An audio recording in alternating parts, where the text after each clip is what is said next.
सदाशिवसमारभ्य शङ्कराचार्यमध्यमाम् अस्मदाचार्यपर्यन्तां वन्दे गुरुपरम्परां। ज्ञानानन्दमयं देवं निर्मलं स्फुटाकृतिः आधारः सर्वविद्यानां हयग्रीवमुपास्महे। सभी दर्शकों को आचार्य पूरन तिवारी का करजोड़ नमस्कार। यह कार्यक्रम आपको मॉरिशस सनातन धर्म टेम्पल फेडरेशन के तत्वाधान में दिखाया जा रहा है। दर्शकों, हम राम नवमी का पावन पर्व मना रहे हैं।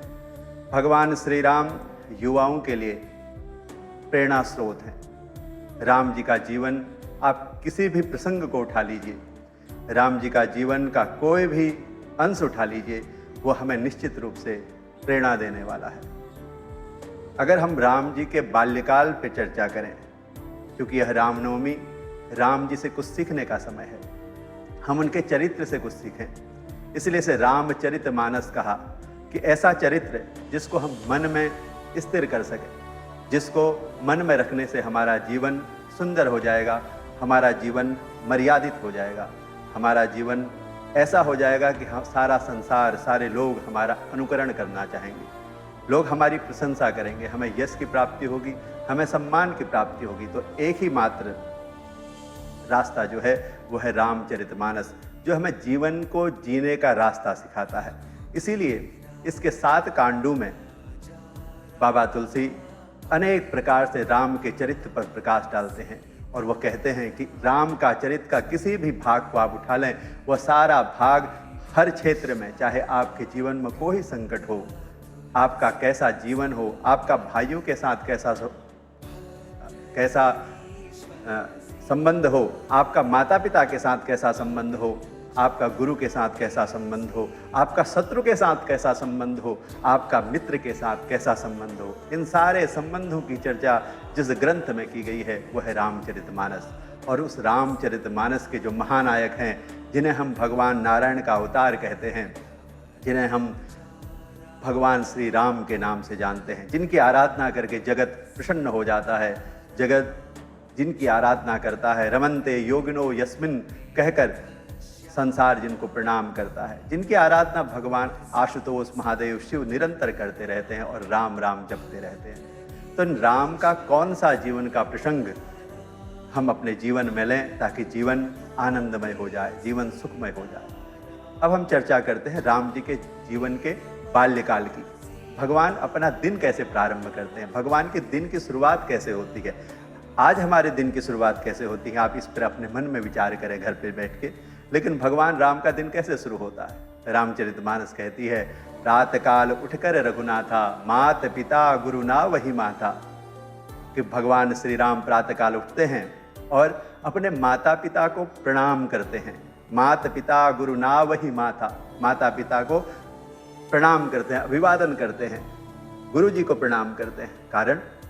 कारण सिर्फ उनके प्रति सम्मान प्रदर्शित करना नहीं है, कारण है उनके किए गए त्याग, उनके द्वारा दिया गया ज्ञान, उनके द्वारा हमारे लिए की गई व्यवस्था, उनके द्वारा हमारे लिए की गई मेहनत, जिससे हम आज इस योग्य बने हैं कि हम समाज में खड़े हो सकते हैं। उसके प्रति कृतज्ञ हों, उसके प्रति हमारे मन में आभार हो, उसके प्रति हम थैंकफुल हों।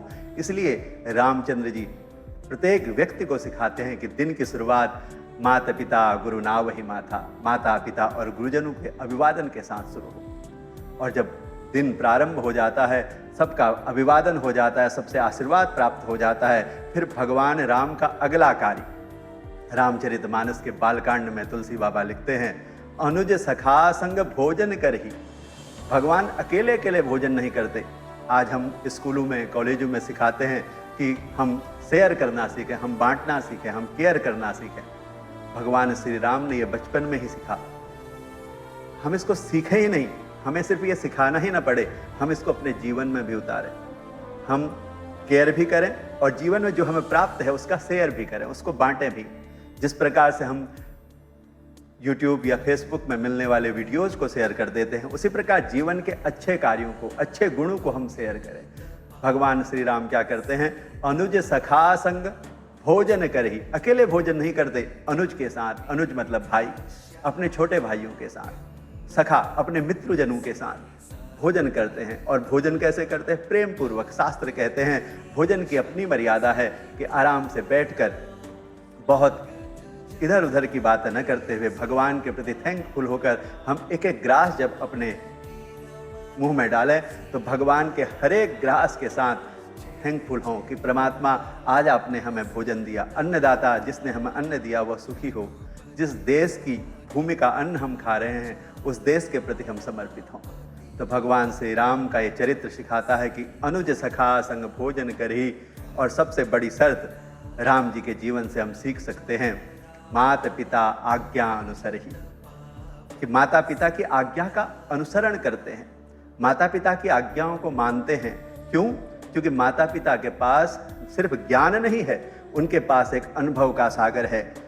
उन्होंने बहुत सारी चीज़ें एक्सपीरियंस की हैं, उन्होंने अपने जीवन को बहुत कठिनाइयों से संवारा है और उसके बाद उन्होंने अपना ही जीवन नहीं संवारा, उन्होंने उन कठिनाइयों को आत्मसात करते हुए अपने जीवन में झेलते हुए हमारा जीवन संवारने के लिए बहुत मेहनत की है। और जब हम उनसे सुझाव लेते हैं, उनकी आज्ञाओं का अनुसरण करते हैं तो निश्चित रूप से उनकी आज्ञाओं में उनका अनुभव भी होता है, उनका एक्सपीरियंस भी होता है। कई बार हम किताबें तो पढ़ लेते हैं लेकिन किताबें पढ़ने से जो ज्ञान आता है उन ज्ञान से बहुत सारा अधिक हमें एक्सपीरियंस से मालूम चलता है और यह एक्सपीरियंस हमें माता पिता से मिल सकता है। इसलिए रामचंद्र जी सारे युवाओं को, सारे समाज को ये सिखाते हैं कि जीवन को सही ढंग से जीना है तो माता पिता आज्ञा अनुसर ही, कि माता पिता की आज्ञा का अनुसरण करें, अपने गुरुजनों के, अपने श्रेष्ठ जनों की आज्ञाओं को मानें, क्योंकि ये आज्ञाएं तभी आपके जीवन में उन्नति करेंगी जब आप अपने जीवन को सम्यक रूप से जिएंगे। आपने कभी विचार किया कि हम अपनी गाड़ी को सही ढंग से कब चला पाते हैं? अगर उसमें सिर्फ एक्सीलेटर हो तो वह गाड़ी सही ढंग से नहीं चलेगी। वह गाड़ी तभी सही ढंग से चलेगी उसमें जब ब्रेक होगा। तो जीवन में माता पिता का अनुशासन, माता पिता की डांट, माता पिता के द्वारा दी गई आज्ञा जीवन के ब्रेक हैं और यह ब्रेक हमें सोचने के लिए विवश करता है, हमें सोचने की शक्ति देता है कि मेरी गति कितनी होनी चाहिए, मैं अपने गति पर किस प्रकार से कंट्रोल करूं, मेरा जीवन किस दिशा में जाना चाहिए, क्योंकि बिना ब्रेक की गाड़ी निश्चित रूप से एक्सीडेंट कर सकती है। तो जीवन में ज्ञान रूपी ब्रेक कौन दे सकता है? माता पिता। और इसीलिए रामचंद्र जी माता पिता आज्ञा अनुसार ही, माता पिता की आज्ञा पे कोई प्रश्न ही नहीं करते। पिताजी का आदेश हुआ कि जंगल जाना है, उससे पहले पिताजी का आदेश हुआ कि राजा बनना है और राम प्रसन्न हो गए। न बहुत प्रसन्नता न बहुत दुख। और राम जी की ये विशेषता है कि सुख दुखे समय कृत्वा लाभा लाभो जया जयो। आज हमारे जीवन में थोड़ी सी खुशियाँ आ जाती हैं तो हम पागल हो जाते हैं, हमारे जीवन में थोड़ा सा दुख आ जाता है हम डिप्रेशन में चले जाते हैं। राम का चरित्र कहता है कि जब आपको राजपाट मिले तो भी बहुत प्रसन्नता की आवश्यकता नहीं है, और जब आपको भाग्यवश जंगल का रास्ता मिले तो भी बहुत दुखी होने की आवश्यकता नहीं है, क्योंकि जब हमारा प्लान चल रहा है तो बहुत अच्छा है, अगर हमारा प्लान नहीं चल रहा है तो उस परमात्मा का प्लान चल रहा है, और जब परमात्मा का प्लान चलता है तो वह निश्चित रूप से हमारे हित की सोचता है। आप विचार कीजिए, अगर राम सिर्फ अयोध्या के राजा बन जाते और हम उन्हें आज राजा राम की तरह जानते। जीवन में बिना संघर्ष के कोई व्यक्ति भगवान नहीं बन सकता। भगवान श्री राम को राज्याभिषेक नहीं हुआ और उनको वनवास झेलना पड़ा, उसका परिणाम ये हुआ उनको हनुमान जैसा सखा मिला, हनुमान जैसा मित्र मिला।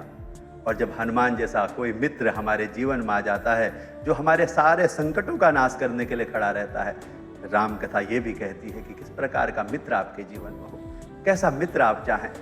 तो हमारे जीवन की मित्रता, हमारे जीवन में सभी प्रकार की सफलताओं का स्रोत हम ले सकते हैं रामायण से।